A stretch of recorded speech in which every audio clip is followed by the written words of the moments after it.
به زهرا و آوازی بلند صلوات.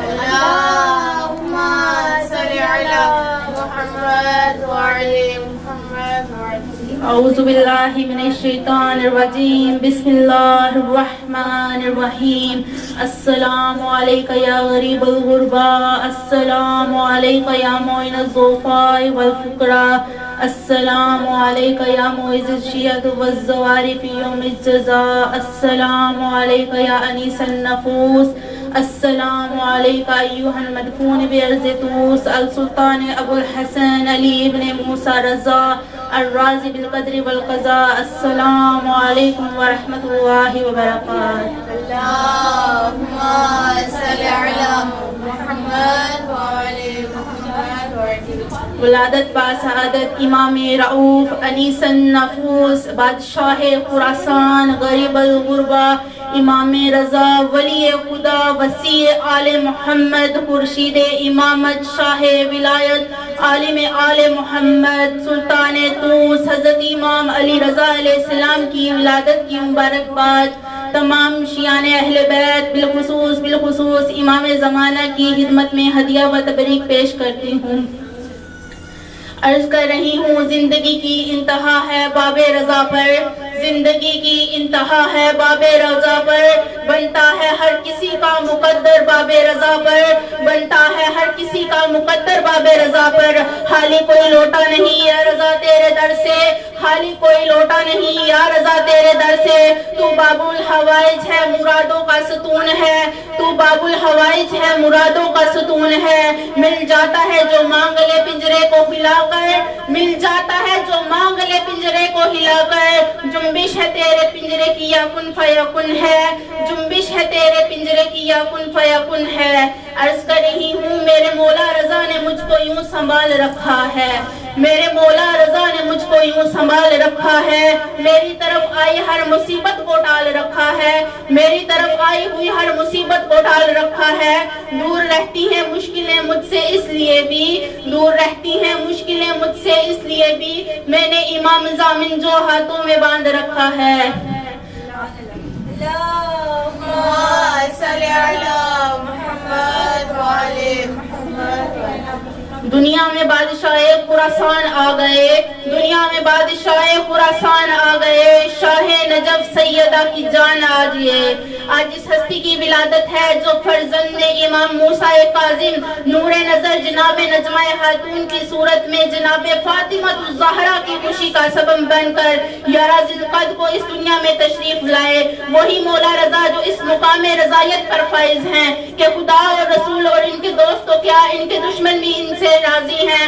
اٹھا کے ہاتھوں پہ بیٹا کہا یہ کاظم نے، اٹھا کے ہاتھوں پہ بیٹا کہا یہ کاظم نے. خدا کی ساری رضائیں میرے رضا میں ہیں، خدا کی ساری رضائیں میرے رضا میں ہیں. بعد از ولادت پوچھا قبل از ولادت بھی آپ کے کلمات پر عقل حیران ہو جاتی ہے. جناب نجمہ خاتون فرماتی ہیں جب تک رضا میرے شکم میں تھے، جناب نجمہ خاتون فرماتی ہیں کہ جب تک رضا میرے شکم میں تھے میں نے حمل میں گرہنی محسوس نہیں کی، یہاں تک کہ میں مسلسل اپنے شکم سے قرآن کی آواز سنتی تھی، تسبیح کی آواز سنتی تھی.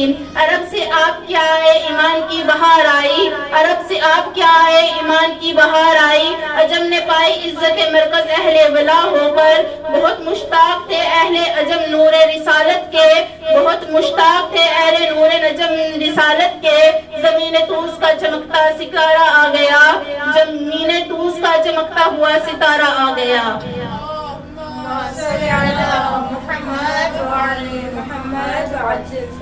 تذکرہ کر رہی ہوں اس مولا رضا کا جنہیں عالم آل محمد کہتے ہیں. آل محمد کی ہر کوئی عالم تھا، سلسلہ آل محمد میں ہر کوئی عالم تھا، لیکن آل محمد نے جسے عالم کہا وہ امام علی ابن موسیٰ رضا ہیں. یہ وہ امام ہیں جنہوں جہاں سے گزرتے تھے ان کے پاس اتنا علم تھا، جو جہاں سے گزرتے تھے ہر موڑ پہ علم و حکمت کے چراغ جو ہیں وہ روشن کر جاتے تھے، جو آج تک جو ہیں وہ روشن ہے، لوگوں میں علم و شعور کو بیدار کر رہے رہے ہیں، یہ وہ امام رضا ہیں۔ آپ کی چھٹی پشت ان تمام لوگوں سے زیادہ فاضل ہے جنہوں نے آسمان کے بادل سے پانی پیا۔ مطلب یہ کہ 6 پشتوں تک آپ کے آبا و اجداد سارے انسانوں سے افضل ہیں اور عارف ہیں۔ کیوں؟ کیونکہ انہوں نے انسان بارش کا پانی پیا ہے۔ وہی امام کے جنہیں پہلے تو بہت زیادہ اصرار کرنے پر نماز عید پڑھانے پر راضی کیا گیا، اور جب آپ نماز عید کے لیے تیار ہوئے، سیرت رسول پر عمل کرتے ہوئے، گھڑسوار پر سوار ہوئے، سفید پہن زیب تن کیا اور سفید امامہ پہن کر لعنین مبارک درخشان آفتاب کی طرح مانند روشن تھے، اور بیت الشریف سے برآمد ہوئے اور بآواز بلند فرمایا اللہ اکبر اللہ اکبر۔ اس نعرہ تکبیر کا اثر تھا، سوار اپنے گھوڑوں سے نیچے اترے۔ اس نعرہ تکبیر کا اتنا اثر کہ سوار اپنے گھوڑوں سے نیچے اترے، لوگوں پر رکت طاری ہو گئی، آہو بکا کی صدائیں بلند ہونے لگی، عجیب و غریب کیفیت پیدا ہونے لگی۔ ہر قدم قدم امامت کے لوگوں کی طرف حالت کو غیر کر رہا تھا، ہر قدم جو ہے وہ امامت کا لوگوں کی حالت کو غیر کر رہا تھا۔ یوں تکبیر کی آوازیں لوگوں کے کانوں میں پڑی اور ایسے لوگوں کی حالت ہو گئی کہ تکبیر کی آوازیں گونجنے لگی، اور ایسی لوگوں کی حالت ہو گئی کہ تکبیر کی آوازیں جو ہیں وہ گونجنے لگی۔ کچھ لوگوں میں سے کچھ لوگ یہ کہنے پر مجبور ہو گئے کہ ہم نے آپ کو بڑی زحمت دی، ہم نے آپ کو بڑی تکلیف دی کہ آپ ہمارے گھر لوٹ جائیں۔ راستے سے پڑھتے ہوئے امام نے فرمایا میں نہ کہتا تھا کہ تم برداشت نہ کر پاؤ گے۔ امام فرماتے ہیں میں نہ کہتا تھا کہ تم برداشت نہ کر پاؤ گے۔ یوں امام رضا نے سیرت رسول کی اقتدا کرتے ہوئے اپنے شجرہ نسب کی فضیلت کو بیان کیا۔ آخر میں میرا سلام ہو علی سامن پر، آسی کے ضامن پر، ابو الحسن علی ابن موسیٰ رضا پر، اور خاص کر ان کے خادم پر جو